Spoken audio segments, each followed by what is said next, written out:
ஒரு தவறான காரியத்தை செய்ய வேண்டாம் என்று சொல்லியும் மற்றவர்கள் செய்து கொண்டே இருந்தால் மிக கோபம் கொண்டு நாம் சில தண்டனைகளை கொடுப்பது உண்டு. மனிதர்கள் இப்படி தவறு செய்து கொண்டே இருக்கும்போது இந்த சர்வ உலகத்தை படைத்தவரின் கோபம் எவ்வளவு பற்றி எரியும்? இன்று நாம் தியானிக்க போவது அந்த கோபத்தின் உச்சக்கட்ட விளைவுதான். வாருங்கள், அது என்ன விளைவு என்று காண்போம்.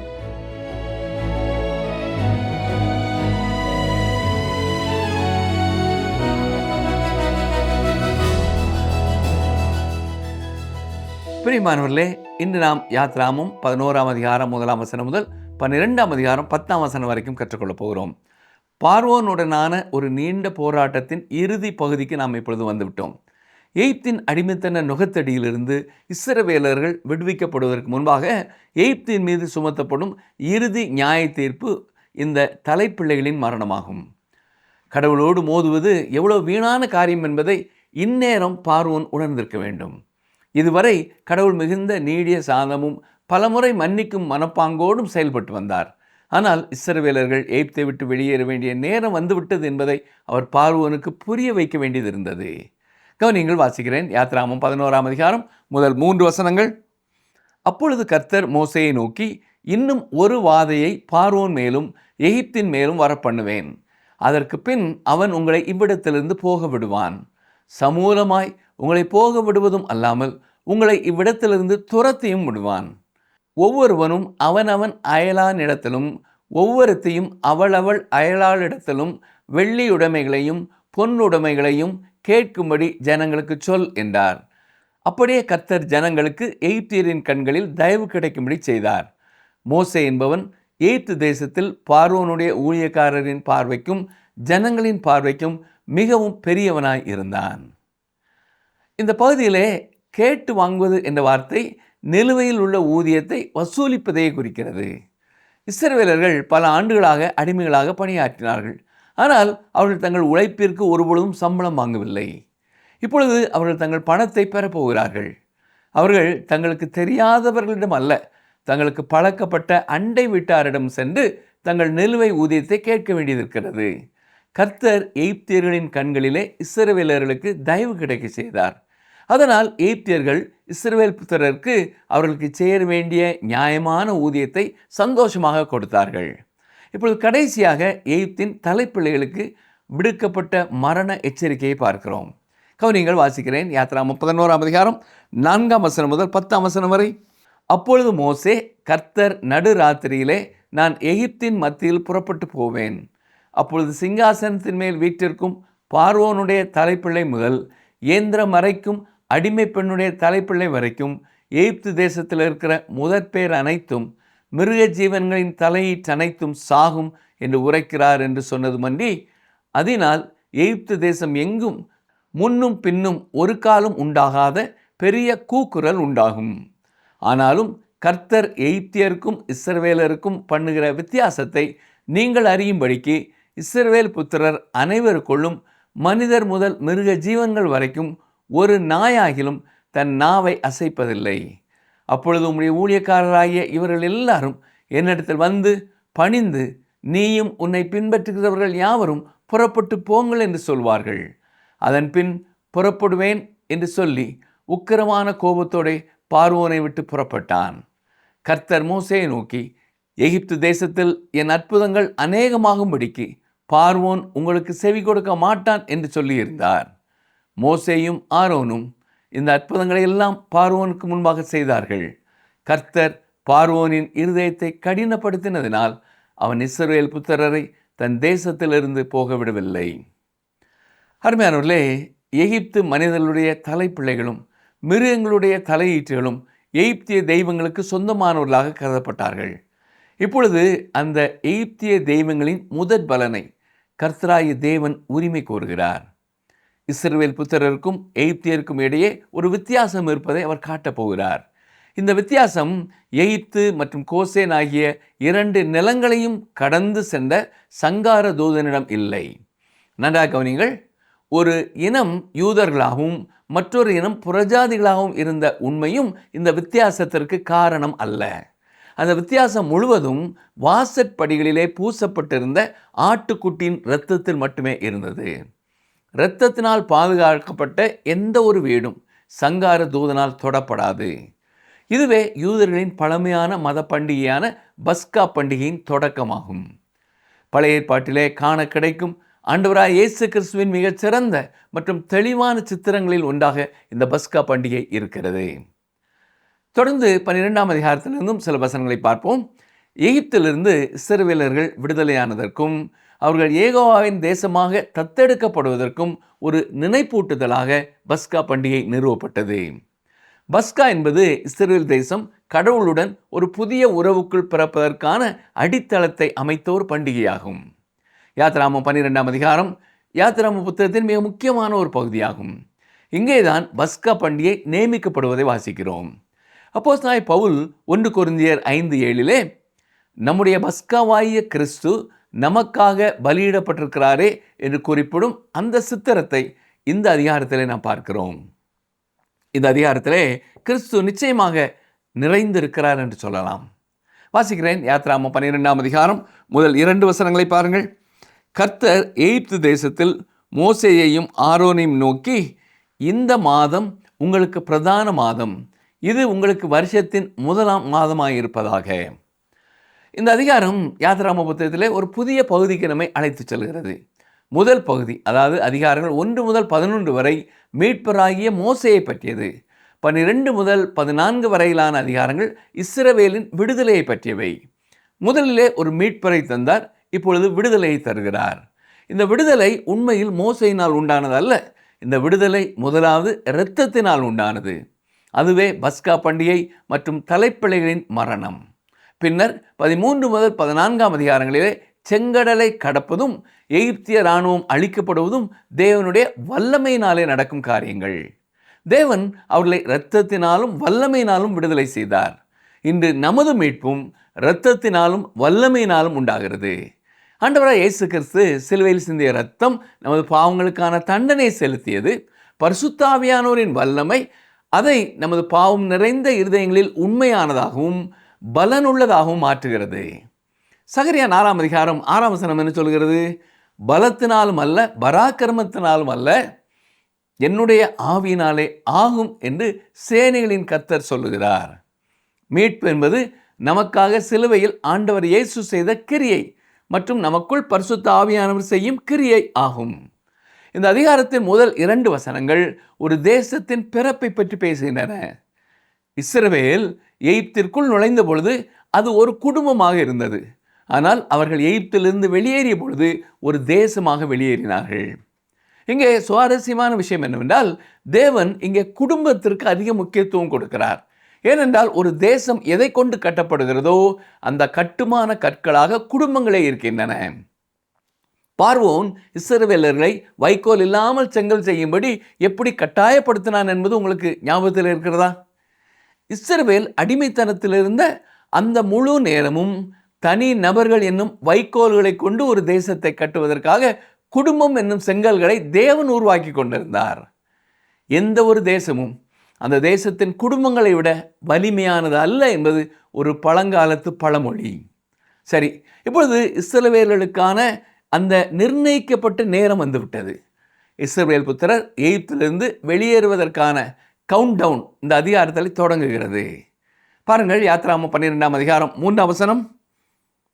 நீங்கள் இஸ்ரவேல் சபையார் யாவரையும் நோக்கி, இந்த மாதம் 10ஆம் தேதியில் வீட்டு தலைவர்கள் வீட்டுக்கு ஒரு ஆட்டுக்குட்டியாக ஒவ்வொருவரும் ஒவ்வொரு ஆட்டுக்குட்டியை தெரிந்து கொள்ள கடவர்கள். இந்த வசனத்தில் 2 முக்கியமான விஷயங்கள் வலியுறுத்தப்படுகின்றன. ஒன்று இரத்தம் மற்றும் ஒன்று குடும்பம். இஸ்ரவேலர்கள் இப்பொழுது ஒரு தேசமாக மாறிவிட்டார்கள். தேவன் அவர்களை விடுவிக்கப் போகிறார்.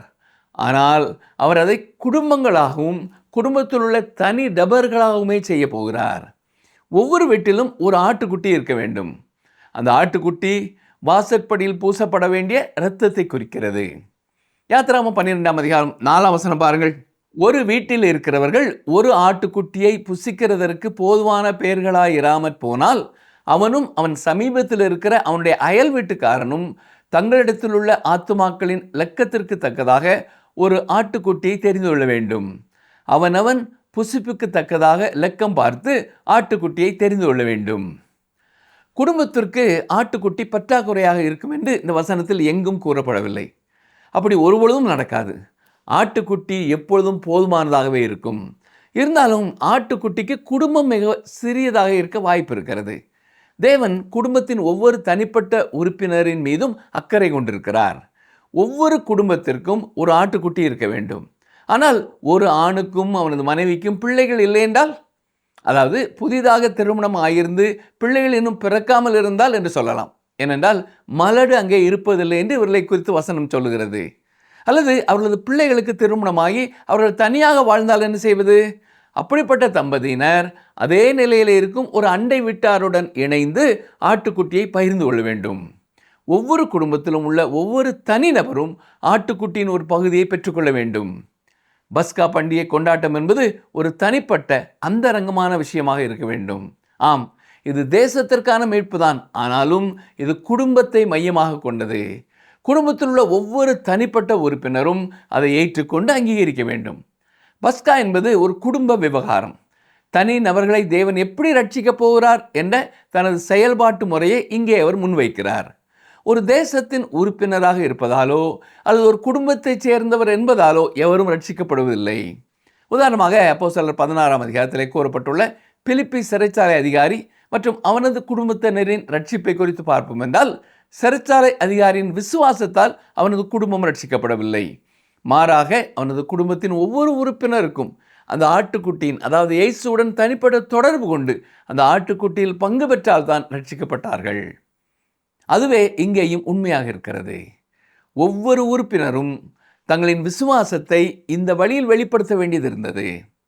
கர்த்தராகிய இயேசு கிறிஸ்துவை விசுவாசி, அப்பொழுது நீயும் உன் வீட்டாரும் ரட்சிக்கப்படுவீர்கள் என்பது நீங்கள் விசுவாசித்தால் உங்கள் குடும்பம் தானாகவே ரட்சிக்கப்படும் என்ற அர்த்தம் அல்ல. உங்கள் குடும்பத்தினர் ஒவ்வொருவரும் கர்த்தராகிய இயேசு கிறிஸ்துவை விசுவாசிக்க வேண்டும். அப்பொழுதுதான் அவர்கள் ரட்சிக்கப்படுவார்கள். வீட்டின் வாசற்படியிலே பூசப்பட்டுள்ள இரத்தத்தின் பாதுகாப்பிற்கும் மீட்பிற்கும் கீழ் வருவதற்கு ஒவ்வொருவரும் அதில் பங்கெடுக்க வேண்டும். எகிப்து தேசத்திலே இப்பொழுது ஒரு முக்கியமான நள்ளிரவை நாம் அடைந்திருக்கிறோம். இறுதி வாதை மக்கள் மீது இறங்கப் போகிறது. முந்தைய 3 வாதைகளின் பொழுதும் கோசே நாட்டிலே இருந்த இஸ்ரவேலர்கள் பாதுகாக்கப்பட்டார்கள். தேவனுடைய ஜனங்கள் அந்த நியாய தீர்ப்பிலிருந்து விலக்கப்பட்டார்கள். ஆனால் அவர்கள் இன்னும் மீட்கப்படவில்லை. இப்பொழுது அவர்கள் மீட்கப்பட வேண்டும் மற்றும் ஆட்டுக்குட்டியின் இரத்தத்தின் மீது தங்களுக்கு இருக்கும் விசுவாசத்தை வெளிப்படுத்த வேண்டும்.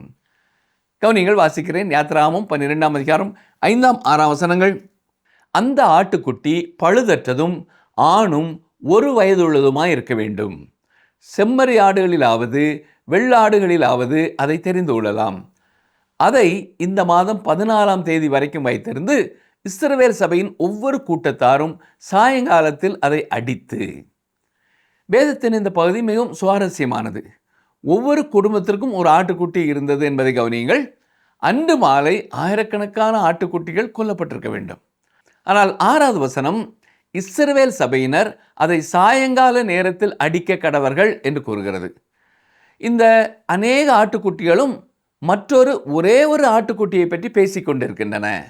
தேவன் அந்த ஆயிரக்கணக்கான ஆட்டுக்குட்டிகளையும் நமக்காக பலியான ஒரே ஒரு ஆட்டுக்குட்டியாகிய ஆண்டவர் இயேசு கிறிஸ்துவாக பார்த்தார். இந்த பண்டிகை ஆண்டவராகிய இயேசு கிறிஸ்து இந்த உலகத்திற்கு வரப்போவதை முன்னறிவிப்பதாக அமைந்தது. சரி, யாத்திராகமம் 12ஆம் அதிகாரம் 7ஆம் வசனத்தை பாருங்கள். அதன் இரத்தத்தில் கொஞ்சம் எடுத்து தாங்கள் அதை புசிக்கும் வீட்டு வாசல் நிலைக்கால்கள் 2லும் நிலையின் மேற்சட்டத்திலும் தெளித்து. இஸ்ரவேல் புத்திரர் ஆட்டுக்குட்டியின் இரத்தத்தை எடுத்து வீட்டின் நிலைக்கால்களில் பூச வேண்டியது இருந்தது. அந்த இரத்தத்தை காணும் பொழுது சங்கார தூதன் அந்த வீட்டை கடந்து செல்வான். பல முறை கேட்கப்படும் ஒரு கேள்விக்கு இங்கே ஒரு சித்திரம் விடையாக வழங்கப்படுவதாக நான் நம்புகிறேன். அதாவது, இரகசிய வருகையின் பொழுது விசுவாசிகளின் சிறு பிள்ளைகளுக்கு என்ன நடக்கும்? ஆண்டவர் தம்முடையவர்களை அழைத்து செல்ல வரும் பொழுது அவர் அப்பா அம்மாவை மட்டும் அழைத்து கொண்டு சிறு பிள்ளைகளை கைவிட்டு செல்வாரா? தேவன் அந்த சிறு பிள்ளைகளை கைவிட மாட்டார் என்பதை இந்த அதிகாரம் நமக்கு காட்டுகிறது. வீட்டின் உள்ளே அந்த குடும்பம் ஆட்டுக்குட்டியை புசித்து கொண்டிருக்கிறது. விசுவாசத்தின் மூலம் அவர்கள் கிறிஸ்துவிலே பங்கு பெறுகிறார்கள். அங்கே என்ன நடக்கிறது என்று சிறு பிள்ளைகளுக்கு தெரியாது. இஸ்ரவேலர்கள் எகிப்து தேசத்தை விட்டு வெளியேறும் பொழுது அங்கே சிறு பிள்ளைகள் கைவிடப்பட்டார்களா? ஒரு குழந்தை இன்னும் நன்மை தீமை பொறுப்புணர்ச்சி வயதை அடையவில்லை என்றால் அது சங்கார தூதனால் கொல்லப்படுமா இல்லவே இல்லை. அருமையான சகோதரனே, சகோதரியே, அந்த ஆட்டுக்குட்டியின் இரத்தம் குடும்பத்தில் உள்ள அனைவரையும் மூடி பாதுகாக்கிறது. இஸ்ரவேலர்கள் மீட்கப்பட்டு எகிப்து தேசத்தை விட்டு வெளியேறிய பொழுது தேவன் எப்படி சிறு பிள்ளைகளை கைவிடவில்லையோ அப்படியே இரகசிய வருகையின் பொழுதும் அவர் அவர்களை கைவிட மாட்டார். சரி, யாத்திராகமம் 12ஆம் அதிகாரம் 8ஆம் வசனம். அன்று ராத்திரியிலே அதன் மாம்சத்தை நெருப்பினால் சுட்டு புளிப்பில்லாத அப்பத்தோடும் கசப்பான கீரையோடும் அதை புசிக்க கடவர்கள். இந்த பண்டிகையோடு தொடர்புடைய ஒவ்வொரு கட்டளையும் ஒரு குறிப்பிட்ட அர்த்தத்தையும் செய்தியையும் கொண்டிருக்கிறது. இந்த வசனம் ஒரு குடும்பத்தின் ஐக்கியத்தை பற்றி பேசுகிறது. அந்த முழு குடும்பமும் பஸ்கா கொண்டாட்டத்தில் ஒன்றாக பங்கேற்றது. இப்பொழுது நான் ஒரு கருத்தை சொல்ல போகிறேன். அது சில வாதங்களை உண்டாக்கலாம். இன்று நமது திருச்சபைகளிலே மிகவும் ஒழுங்கமைக்கப்பட்ட திட்டங்கள் மூலம் நாம் சிறு பிள்ளைகளை ஓரிடத்திலும் வாலிபரை வேறொரு இடத்திலும் பிரிக்கிறோம். எகிப்திலே மோசே இஸ்ரவேலர்களிடம் பிள்ளைகளை பார்வோரின் அரண்மனையிலே உள்ள காப்பகத்திலே கொண்டு போய் விடுங்கள், ஏனென்றால் நானே அங்கேதான் வளர்ந்தேன் என்று சொல்வதையோ அல்லது சிறுவர்களை கைப்பந்து விளையாட அனுப்பிவிடுங்கள் என்று சொல்வதையோ உங்களால் கற்பனை செய்து பார்க்க முடிகிறதா? அப்படி செய்திருந்தால் அன்று இரவு அநேக குழந்தைகள் எகிப்திலிருந்து வெளியேறும் அந்த விடுதலையை தவற விட்டிருப்பார்கள், இல்லையா? பஸ்காவை ஆசரிப்பது என்பது ஒரு குடும்ப விவகாரம். ஆனால் இன்றைய நமது திருச்சபைகள் குடும்பங்களை பிரிப்பதிலே குற்றவாளியாக இருக்கின்றனவோ என்று நான் பயப்படுகிறேன். திருச்சபையில் குடும்பங்கள் ஒன்றாக இருக்க வேண்டும். அதற்கு பின் குழுக்களாக பிரிந்து அவர்களுக்கான சிறப்பு பாடங்களை கற்றுக் கொடுக்கலாம். ஊழியர் ஒருவர் இளம் பிரசங்கியாக இருந்த பொழுது பல கிராமப்புற திருச்சபைகளிலே கூட்டங்களை நடத்தினார். அதுவே அவர் வாழ்க்கையின் மிக சிறந்த காலம் என்று கூறுவார். மாலையிலே அவர் பிரசங்கம் செய்ய தொடங்கும் பொழுது குடும்பங்கள் தங்கள் குழந்தைகளுடன் வந்திருப்பார்கள். ஒரு தாய் தனது கைகளிலே அழுது கொண்டிருக்கும் குழந்தையை அணைத்து தாளாட்டி கொண்டிருப்பார். அந்த குழந்தையின் அழுகையும் மீறி உரத்து பேச இவர் பழகி கொண்டார். 6 மாத குழந்தையை விட இவரால் சத்தமாய் பேச முடியாவிட்டால் அவரிடம் ஏதோ பெரிய தவறு இருக்கிறது என்றுதான் அர்த்தம்.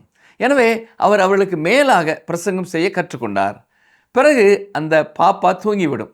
அந்த தாய் குழந்தையை ஆலயத்தின் பின்பகுதிக்கு கொண்டு சென்று ஒரு படுக்கையிலே கிடத்துவார். மீண்டும் வந்து தனது கணவர் மற்றும் மற்ற 2-3 பிள்ளைகளுடன் உட்காருவார். அந்த சபையிலே சோளப்பொறி பொரிவது போல ஆங்காங்கே தாய்மார்கள் எழுந்து சென்று தங்கள் குழந்தைகளை படுக்கையிலே கிடத்திவிட்டு மீண்டும் வந்து தங்கள் குடும்பத்தாருடன் உட்கார்வார்கள். இரவுதோறும் இதுவே தொடர்ந்தது. சுமார் 1 வருடத்திற்கு முன்பு அங்கே கூட்டம் நடத்திய ஒரு பிரசங்கியார் அந்த சபையினரிடத்திலே தான் அப்போஸ்தலனாகிய பவுலை விட மிகப்பெரிய பிரசங்கி என்று கூறினாராம். மக்கள் இதை கேள்வி எழுப்புவார்கள் என்று தெரிந்ததால் அவர் அந்த அறிக்கையை சொன்ன பிறகு 1 நிமிடம் அமைதியாக இருந்தார். பிறகு அவர் சொன்னார், நான் பவுலை விட பெரிய பிரசங்கி. ஏனென்றால் அவர் நள்ளிரவு வரை பிரசங்கம் செய்தும் ஒரே ஒருவரைத்தான் தூங்க வைத்தார். ஆனால் நானோ 30 நிமிடங்கள் கூட பிரசங்கம் செய்யவில்லை, அதற்குள்ளே 1 டஜன் பேரை தூங்க வைத்து விட்டேன். அந்த அடிப்படையில் பார்த்தால் நண்பர்களே, நானும் ஒரு பெரிய பிரசங்கிதான் என்று கூறினாராம். அந்த சிறிய கிராமப்புற திருச்சபைகள் பெரிய அளவிலே ஒழுங்கமைக்கப்படவில்லை. ஆனால் அவை அற்புதமான தேவனுடைய பரிசுத்தவான்களை உருவாக்கின. பெரிய பெரிய கூட்டங்களை விட சிறிய சிறிய ஆராதனை கூடுகைகளிலேயும் சிறிய வேதபாட குழுக்களிலும் குழந்தைகளும் கலந்து கொள்கிறதா இருக்க வேண்டும். தேவனுடைய திட்டம் குடும்பத்தை மையமாக கொண்டது. ஆனால் இன்று பல இடங்களிலே நாம் அந்த திட்டத்தை விட்டு விலகிவிட்டோம். அந்த ஆட்டுக்குட்டியின் இறைச்சியை நெருப்பினால் சுட்டு உண்ண வேண்டும் என்றும் இந்த வசனம் நமக்கு சொல்லுகிறது. நெருப்பு என்பது நியாய தீர்ப்பை குறிக்கிறது. பாவத்திற்கு ஒரு நியாய தீர்ப்பு இருந்தே ஆக வேண்டும். அவர்கள் அந்த ஆட்டுக்குட்டியை புளிப்பில்லாத அப்பத்துடன் சாப்பிட வேண்டும். புளிப்பு என்பது பாவத்தை குறிக்கிறது. புளிப்பில்லாத அப்பம் என்பது நாம் உட்கொள்ள வேண்டிய உண்மையான அப்பமாகிய கிறிஸ்துவை குறிக்கிறது. மேலும் அவர்கள் கசப்பான கீரையோடும் இந்த உணவை உண்ண வேண்டும். இந்த கீரைகளுக்கு பல்வேறு அர்த்தங்கள் கற்பிக்கப்படலாம். இந்த சூழலிலே நாம் இயேசு கிறிஸ்துவை இரட்சகராக ஏற்றுக்கொண்ட பிறகு நமது அனுபவங்கள் எப்பொழுதும் இனிமையாக இருக்காது என்பதை இது குறிப்பதாக நான் நம்புகிறேன். மீட்பு என்பது கசப்பான கீரைகளையும் உள்ளடக்கியதுதான். யாத்திராகமம் 12:9 பாருங்கள். பச்சையாயும் தண்ணீரில் அவிக்கப்பட்டதாயும் அல்ல, அதன் தலையையும் அதன் தொடைகளையும் அதற்குள்ள யாவையும் ஏகமாய் நெருப்பினால் சுட்டதாய் அதை புசிப்பீர்களாக. இந்த பலி பச்சையாக உண்ணப்படக்கூடாது. ஏனென்றால் அது மனித வாழ்க்கையில் உள்ள பாவத்திற்கான நியாய தீர்ப்பை பற்றி பேசுகிறது. இதற்கு பலியும் நியாய தீர்ப்பின் நெருப்பும் தேவைப்படுகிறது. ஒரு நபர் கிறிஸ்துவிடம் வரும்பொழுது அவர் ஒரு பாவியாகவே வருகிறார். இந்த பலி தண்ணீரில் வேக வைக்கப்படக்கூடாது. இதன் எளிய அர்த்தம் என்ன தெரியுமா? நாம் கிறிஸ்துவை மட்டுமே, அவரை மட்டுமே நம்ப வேண்டும் என்பதாகும். துரதிர்ஷ்டவசமாக இன்று பலர் தங்களின் ரட்சிப்பிற்காக தண்ணீரை நம்பிக்கொண்டிருக்கிறார்கள். எல்லாமே நெருப்பிலே சுடப்பட வேண்டும். அது நெருப்பின் நியாய தீர்ப்பாக இருந்தது. யாத்திராகமம் 11 மற்றும் 12 அதிகாரங்களின் மூலம் தேவன் நமக்கு வழங்கும் மீட்பின் செய்தி வெறும் இஸ்ரவேலர்களின் வரலாற்று விடுதலை மட்டுமல்ல, அது புதிய ஏற்பாட்டிலே நாம் கிறிஸ்துவுக்குள் பெற்றுக்கொண்ட நித்திய ரட்சிப்பின் நிழலாட்டமாக இருக்கிறது. இந்த வேத பகுதியிலிருந்து நாம் கற்றுக்கொள்ளும் மிக முக்கியமான ஆன்மீக பாடங்களை மீண்டும் நினைவுபடுத்திக் கொள்வோம். அதாவது, இரத்தத்தினாலும் வல்லமையினாலும் உண்டாகும் மீட்பு. இஸ்ரவேலர்களின் விடுதலை என்பது 2 காரியங்களால் சாத்தியமானது. முதலாவது ஆட்டுக்குட்டியின் இரத்தம், இரண்டாவது தேவனுடைய வல்லமை. நம்முடைய பஸ்காவாகிய கிறிஸ்து நமக்காக பலியிடப்பட்டிருக்கிறாரே என்று 1 கொரிந்தியர் 5:7 நாம் வாசிக்கிறோம். கல்வாரி சிலுவையிலே சிந்தப்பட்ட இயேசு கிறிஸ்துவின் இரத்தம் நமது பாவங்களுக்கான தண்டனை தீர்த்தது. மீட்பு நமக்கு கிடைத்தது. பரிசுத்த ஆவியானவரின் வல்லமை அந்த ரட்சிப்பை நமது அன்றாட வாழ்க்கையிலே கிரியை செய்ய வைக்கிறது. நமது சுய பலத்தினாலோ பராக்கிரமத்தினாலோ அல்ல, தேவனுடைய ஆவியினாலேயே நாம் பாவ அடிமைத்தனத்திலிருந்து விடுவிக்கப்படுகிறோம். இரண்டாவதாக, ரட்சிப்பு என்பது ஒரு தனிப்பட்ட குடும்ப விவகாரம் என்பதை நாம் மறந்து போகக்கூடாது. தேவனுடைய பார்வையிலே ஒரு தேசத்தின் கட்டுமான கற்கள் குடும்பங்களே ஆகும். பஸ்கா ஆட்டுக்குட்டி என்பது ஒவ்வொரு வீட்டிற்கும் தனித்தனியாக நியமிக்கப்பட்டது. அதாவது, ஒரு குடும்பத்தில் அல்லது சபையில் இருப்பதாலேயே ஒருவருக்கு ரட்சிப்பு வந்து விடாது. பிலிப்பி சிறை அதிகாரிக்கு சொல்லப்பட்டது போல, குடும்பத்தின் ஒவ்வொரு உறுப்பினரும் ஆட்டுக்குட்டியாய் இயேசுவை விசுவாசித்து அவரோடு தனிப்பட்ட உறவை ஏற்படுத்தி கொள்ள வேண்டும். அடுத்ததாக, விசுவாசிகளின் பிள்ளைகள் இன்னும் பொறுப்புணர்ச்சி வயதை அடையாதவர்களாக இருந்தாலும் குடும்ப தலைவனின் விசுவாசத்தினாலும் வாசற்படியில் பூசப்பட்ட இரத்தத்தின் பாதுகாப்பினாலும் அவர்கள் தேவனால் கைவிடப்படாமல் பாதுகாக்கப்படுகிறார்கள். மேலும் ஆராதனையிலே நாம் குடும்பமாக பங்கு பெற வேண்டியது முக்கியமானது. பஸ்கா பண்டிகை என்பது குடும்பத்தினர் அனைவரும், அதாவது குழந்தைகள் உட்பட, ஒன்றாக அமர்ந்து புசிக்க வேண்டிய ஒரு பண்டிகை. இன்றைய நவீன உலகத்திலே திருச்சபைகளும் குடும்பங்களும் வயது வாரியாக பிரிக்கப்பட்டு வரும் வேளையிலே குடும்பங்கள் ஒன்றாக இணைந்து தேவனை ஆராதிக்க வேண்டும் என்ற உன்னத திட்டத்தை தேவன் மீண்டும் நமக்கு நினைப்பூட்டுகிறார். பிள்ளைகள் சபை கூட்டங்களில் பெற்றோருடன் இணைந்து வளரும் பொழுதுதான் அவர்கள் உண்மையான விசுவாசிகளாய் உருவெடுக்கிறார்கள். அடுத்ததாக, கசப்பான கீரை சிலுவை பாதையை நமக்கு நினைப்பூட்டுகிறது. ஆட்டுக்குட்டியின் இறைச்சி நெருப்பினால் சுடப்பட்டு புளிப்பில்லாத அப்பத்தோடும், அதாவது பாவமில்லாத பரிசுத்த வாழ்க்கையோடும் கசப்பான கீரையோடும் புசிக்கப்பட வேண்டும் என்று தேவன் கட்டளையிட்டார்.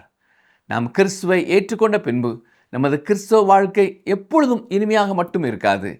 அதில் விசுவாசத்திற்காக நாம் சந்திக்கும் சோதனைகளும் கசப்பான அனுபவங்களும் உண்டு என்பதை இது காட்டுகிறது. என் சத்தத்தை கேட்டுக்கொண்டிருக்கிற எனக்கு அருமையான சகோதரனே, அருமையான சகோதரியே, சங்கார தூதன் எகிப்தை கடந்து சென்ற நள்ளிரவிலே எகிப்தியர்களுக்கும் இஸ்ரவேலர்களுக்கும் இருந்த ஒரே வித்தியாசம் வாசற்படி நிலை கால்களில் இருந்த இரத்தம் மட்டுமே. இன்று நமது இருதயமாகிய வாசற்படியிலே இயேசுவின் இரத்தம் பூசப்பட்டிருக்கிறதா? நாம் குடும்பமாய் அவரை ஆராதிக்கிறோமா? நியாய தீர்ப்பு நம்மை தொடாதபடி பஸ்கா ஆட்டுக்குட்டியாய கிறிஸ்துவின் இரத்த கோட்டைக்குள்ளே நம்மை ஒப்பு கொடுப்போம். குடும்பமாய் கர்த்தரை சேவித்து அடிமைத்தன நுகத்தடிகளை உடைத்து வாக்கு பண்ணப்பட்ட கானானை நோக்கி விசுவாசத்தோடு முன் செல்ல கர்த்தர் தாமே நம் ஒவ்வொருவருக்கும் கிருபை செய்வாராக. ஆமென்.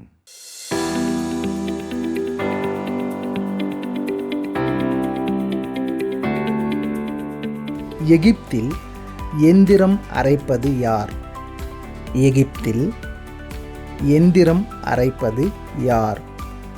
ஆப்ஷன் ஏ இஸ்ரவேல் பெண்கள், ஆப்ஷன் பி எகிப்திய பெண்கள், ஆப்ஷன் சி அடிமை பெண்கள்.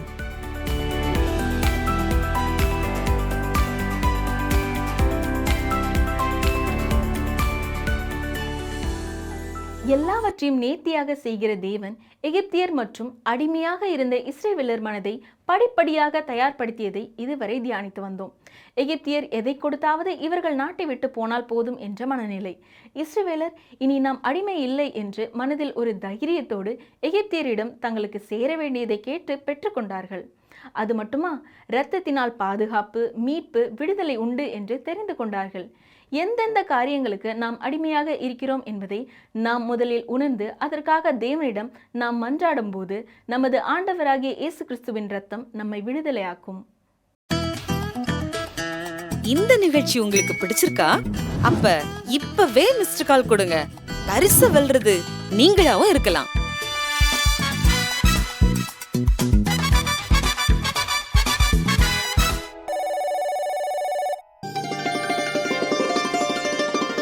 கர்த்தர் உன் நம்பிக்கையாயிருந்து உன் கால் சிக்கிக் கொள்ளாதபடி காப்பார். நீதிமொழிகள் 3:26.